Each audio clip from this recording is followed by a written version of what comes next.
Hi, everyone. I'm Patrick Gage Kelley, a security and privacy researcher with Google.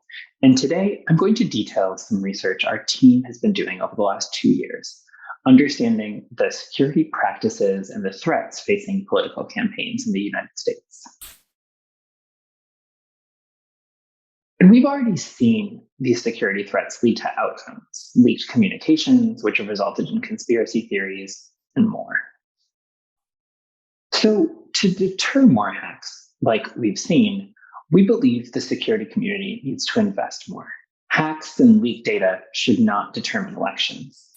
As a participant in our study said, security and politics should be separate. If you're a candidate, you should win or lose on your best day, based on who you are, not because your email got popped. So in the time we have today, I'm going to give you a brief intro to the research we did, some information on how we think about campaigns, the security challenges they face, and then wrap up. This research builds upon other studies our team has done, understanding users who are at risk, who face heightened threats and consequences online. The findings and all the quotes today, including that intro quote, all come from our interviews, in-depth, often over hour-long conversations with a range of people involved in political campaigns, including candidates, their security experts, their campaign managers, their ads and digital directors, many of whom have served in multiple roles across campaigns themselves, party committers, vendors, political action committees, and others who play roles supporting campaigns. From these interviews, we've identified two major factors that change the security landscape for this population: the work culture and how campaigns operate, and some of their specific technology practices and the vulnerabilities these practices introduce. Since everyone can benefit from strong digital security practices, and we generally think these apply quite widely, you may be wondering how campaigns are different from many other organizations or the general population. Here, a study participant summarized what campaigns are like. They said campaigns are totally transient, and almost everybody gets hired in the 3 months prior to the election. There's really very few incentives for any kind of security rigor because you're up against the clock, and faced with a ticking clock, everything pales. That is, campaign culture is different from other organizations. For one thing, these campaigns are short-lived. Participants described campaigns as being similar to startups with a quick ramp up, no existing security infrastructure, and an abrupt ending on election day. Campaigns typically have only enough money to survive a hectic cycle of campaigning with minimal staff, depending on the race size or competitiveness. And these constraints can make investments in security a hard sell, especially at the beginning of the campaign, which is often also when processes and habits are established that can be difficult to change later in the cycle, even if security expertise is eventually brought on. Their short lifespan and limited financial resources also make campaigns chaotically busy. Intense time pressure can lead to the perception that there's little to no time for anything extra, including security. And finally, campaigns have amorphous boundaries. Campaigns work with people from many different external organizations, including consultants, committee staff, and volunteers. These organizations range from having no IT or security expertise to actually having pretty good IT and security expertise. Another boundary issue is about when the campaign officially begins. There are likely to be many communications about a potential run for the office that precede any formal organization or infrastructure that will eventually be put in place. The end result of all of this is a long-established culture that campaigns have where they're focused on advertising, they're focused on getting out voter efforts, and they have usually little security knowledge and are unlikely to prioritize security expertise. So with that quick overview of campaign culture, how are the people who are on campaigns and who are supporting campaigns actually using technology? One thing we see is that people involved with political campaigns likely use many different accounts for their campaign work. They may have access to a workplace system like G Suite or Microsoft 365. They're probably using a range of communications tools, Slack, Wicker, Signal. They are often using social media accounts to support the campaign, whether the candidate has a Twitter presence, a Facebook presence, YouTube videos. They may also use a video or phone conferencing system to get work done, especially if things have gone remote, like Zoom or FaceTime or Skype. And they probably do some of their campaign-related business across their personal accounts, whether that's texting or phone, or even personal email accounts and others. This means that many, many accounts need to be secured, and they may have campaign data or messaging within them. And that means they're targets. Additionally, in some campaigns, you have accounts that are either hyper-shared or hyper-owned. What we mean by this is there's many people who are sharing an account, or many people who all might have access or need to use the account. These accounts might be for press, fundraising, hiring, and so on, where many workers need to access them, and ownership might change from cycle to cycle, or sometimes even within a cycle as the campaign grows and their staffing changes. And I want to reiterate again here that it's not just campaign accounts. These aren't all managed centrally, but in fact, there's many accounts on a variety of platforms. And many of those accounts are personal accounts, accounts that might have been maintained by years or by other organizations or businesses that people are using for this campaign information.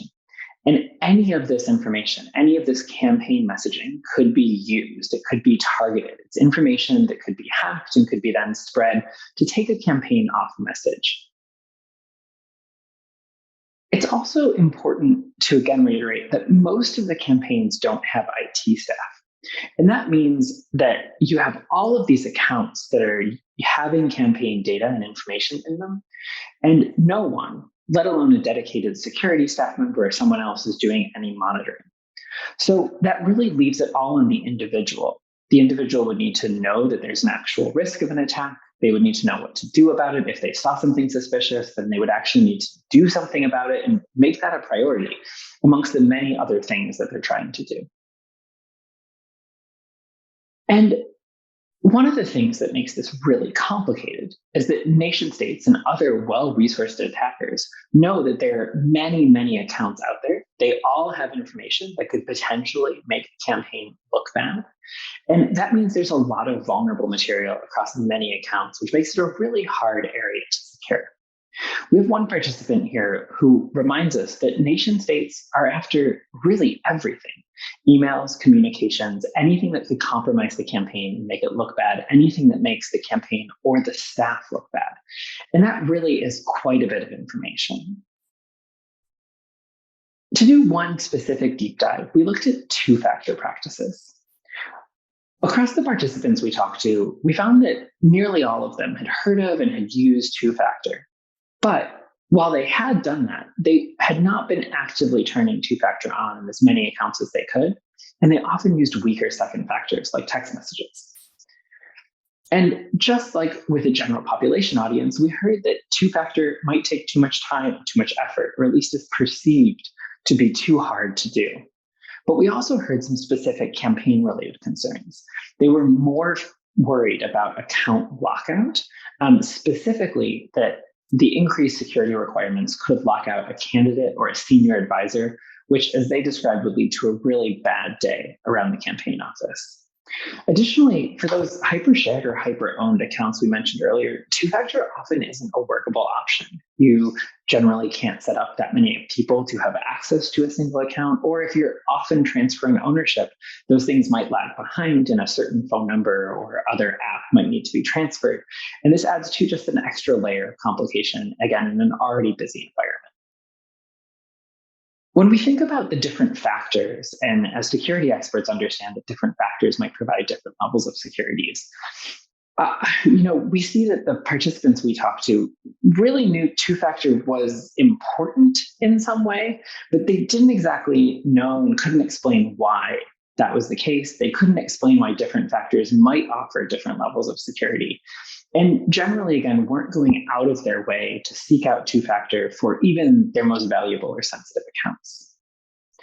So again, that leads us to a space where there's this outsized risk of being attacked, where people on campaigns, just because of the space they hold in our democracy, have this risk of being attacked, and with outsized outcomes. There's just a big space here, a big attack surface. We pulled these results together and in the summer of 2020, assembled an expert roundtable of 44 experts from 28 organizations to confirm the results we found and the research findings, including some of what we've just presented today, and also to respond to our findings. And We found that there was broad agreement of the problems in this landscape and the difficulties for securing political campaigns in the United States. And given the proximity to the 2020 election, the roundtable led to a goal of finding a single consistent piece of top advice for 2020. The idea here was to tailor advice, to tailor education to meet the needs of people working on campaigns. That is, to provide very busy people in the midst of an election during a pandemic with a singular message, a simple and consistent piece of advice to help them be more secure. But we know that that single piece of advice, even if everyone followed it, wouldn't be enough. And we need to continue with more research from the community, a better understanding of how to secure campaigns and their data, of how campaigns differ around the world, and if different campaigns and different types of campaign workers may need different solutions. We also need to improve the solutions themselves, continue building out robust and usable security protections that will work against many of the threats that campaigns face, and that also feel like they're worth the time and effort that people on campaigns would need to put into them, so that we have solutions that meet the needs of this population. So to wrap up, it's not only election and voting systems that we need to provide security for our democracy, but as this participant said, we need to see politics and campaigns at all levels as a fundamental piece of democracy that needs to be protected. As they said, foreign adversaries are trying to attack our systems, and they see all the pieces of democracy as a target, including political campaigns. With that, I just want to give a really big thank you to our research participants, as well as our roundtable attendees, and also my many colleagues at Google who helped allow all of this research and the roundtable to happen. And thank you all for your time and attention, and I hope you'll enjoy the full paper as well.